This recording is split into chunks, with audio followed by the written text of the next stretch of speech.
Welcome to the NBA Coast to Coast podcast brought to you by thelines.com. Coming to you from the West Coast, Josh Lander, joined as always by Nate Weitzer on the East Coast. And we've got playa props here for you guys on the final night of the play-in tournament here in the year 2023.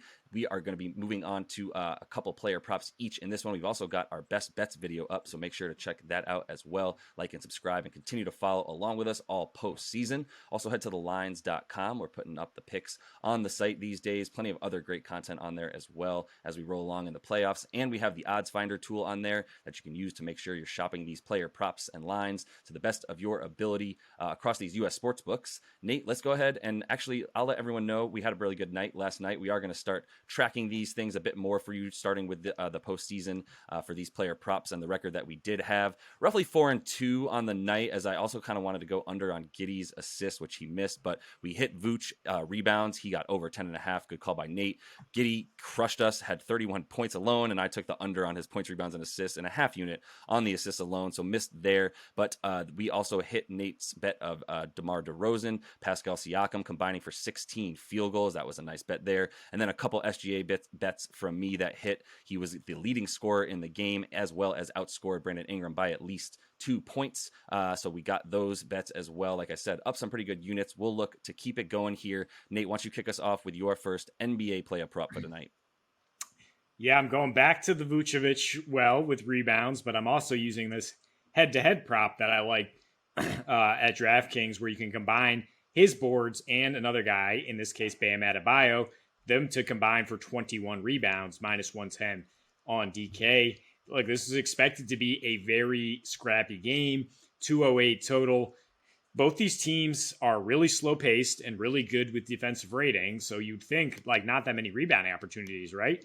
I mean, wrong. And actually, in their last 7 games, Chicago had the second worst rebounding percentage of anyone. In their final 4 games, Miami gave up the 4th most total rebounds per game, in part because they had the 4th worst offensive rating, in the half court down the stretch. So you look at Vooch in the playoffs. I talked about in 10 games against Milwaukee, a really good rebounding team, nearly 12 rebounds per game.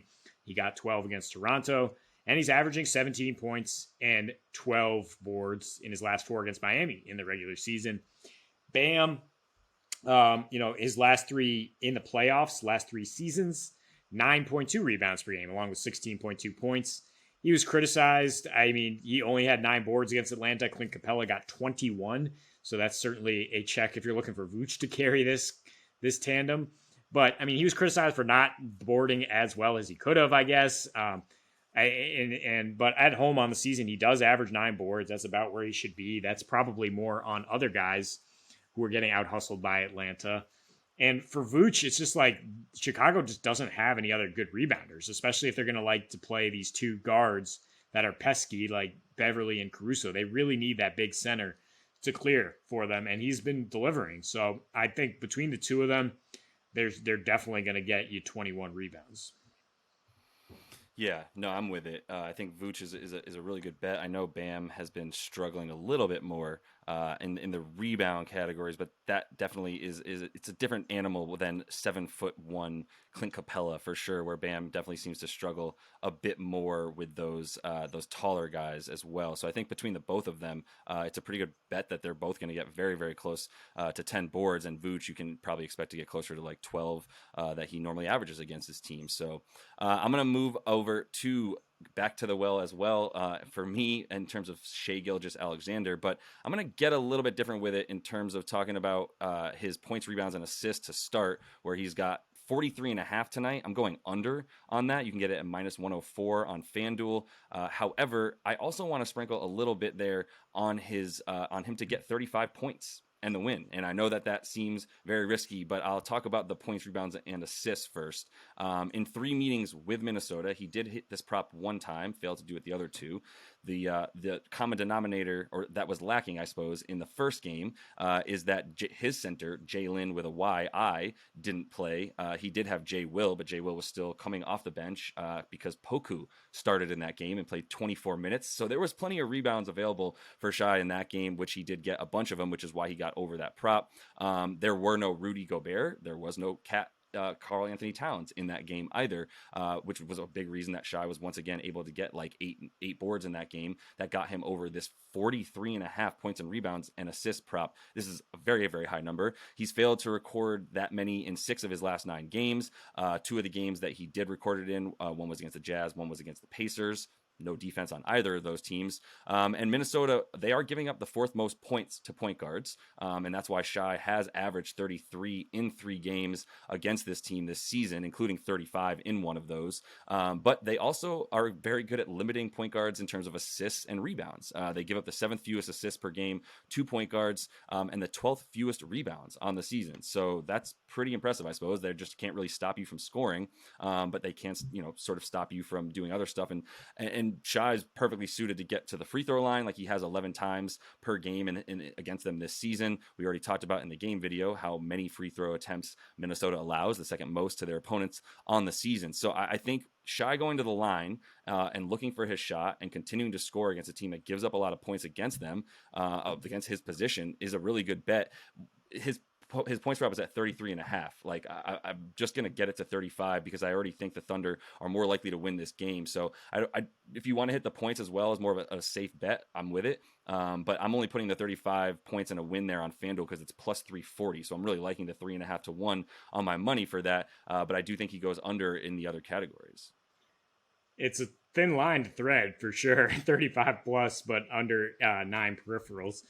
I thought you were going to go back to the well and just say Shai is the leading scorer, which I didn't get the exact number on, but I think it's probably around minus 150 or better. And I just don't really see a world where anyone on the Wolves outscores him. It's not really as close as it was with Ingram and the potential for a duel there in the last game. And sure enough, he only has 2 more than Ingram there. But I don't really trust Cat or Ant to have big offensive games on their own. With Rudy Gobert coming back, and that's where I'm going is under on Anthony Edwards. 32.5 points and assists is where I found the best odds at FanDuel. You're tacking on 5 assists and getting better odds than just the 27.5 points, which already seems pretty high. I mean, he can bounce back for sure. He had an absolutely dreadful game shooting against the Lakers, but he's also dealing with multiple injuries, it seems like. I mean, both the wrist now and the ankle he sprained late in the season. Since Mike Conley has come on here, his assist numbers have dipped a little bit. His points have risen in 8 home games, 28.5 points with Conley out there, but under 4 assists. That's despite playing 39 minutes per game, so it's not like he's going anywhere in those ones. And his last 5 against OKC, though, he has kind of struggled to score, despite the fact that they give up a ton of points to other shooting guards. Lou Dort's been out there for 4 of those, and he does a pretty good job on it. He's held him to 20.6 points per game, almost 5 assists, but also 3.5 turnovers, good for a 99 offensive rating. He definitely has the ability to just explode for 28, 30, 32 points, and I think that's the only way you're getting over this. I don't really expect him to get a ton of assists here. He hit that 30-point mark in game 1 and game 6 against Memphis in his only playoff experience, but the other 4, 21.5 points and under 2 assists per game. So that's where I'm saying the assists are pretty safe here as long as we can get Dort on him for most of the game and OKC playing well off him in support. Yeah. Dort's a much better matchup for Ant than he was for Brandon Ingram. He didn't spend as much time on there, but a decent amount. And BI obviously still had a really, really good game as he's been doing all season, but against the Thunder. But yeah, this is a slightly less solid matchup, I would agree, for Ant in this situation. He just surprises me. I still just don't really have a grip on when he feels like going off and when he doesn't. But either way, that is a lot of points and assists, in especially when we don't know how open that lane will be and the spacing problems that they still have when Rudy and Cat are on the floor together. So I'm going to close things out with Coby White, Nate, and I'm going over on his points. And I just found some stuff that I really liked about Coby White playing against this Miami Heat team specifically. So 9.5 points is even money on FanDuel. Throwing a unit on that. I like the 3-pointers as well. 1.5. It's minus 110. It's not nearly as fun of a bet, to be honest, as just the points, or really something that I feel quite as good about. But I mean, he's averaged 3 threes a game against this team in in the 3 meetings that they had this year. And I just started looking at why and what's going on. I mean, the first thing that stands out is Coby White has an 18% usage rate on the season. It has gone up to about 20%, 20 to 21% in the last 10 games of the season as he started to play a lot better, averaging 12.5 points over those 10 games to end the season. But his usage rate just skyrockets all the way up to 24% when he plays against the Heat. And he's still only getting 25 minutes, but 25 minutes is the key number for Coby White, I think, to get double digits and score the 10 points he's gotten in all three meetings with Miami this season. He's played 25 minutes a game with that 24% usage rate, averaging 3 threes, and that's in all 3 meetings, like I said, getting 10 every time. So in the last 10 games of the season, there was just one game that didn't have DeMar DeRozan and Zach LaVine in it. It was the one that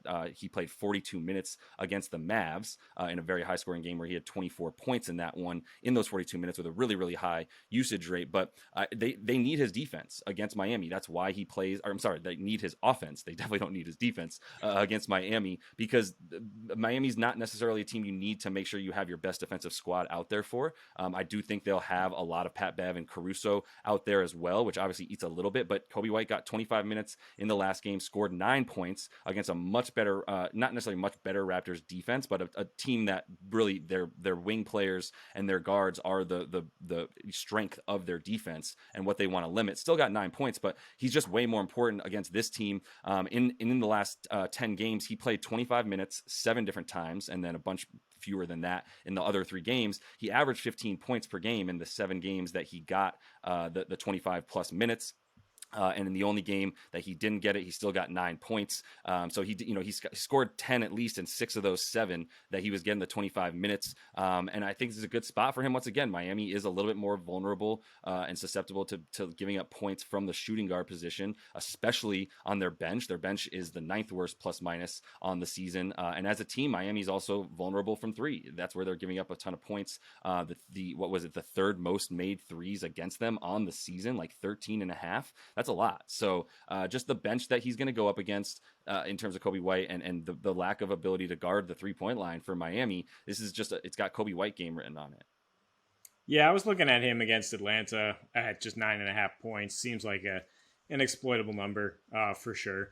And if Tyler Hero is out there leading the second unit, he's definitely a guy you can attack on the defensive end. So I see the logic there. No problem with this pick. He's just not a guy I have high on my radar in terms of looking for player props.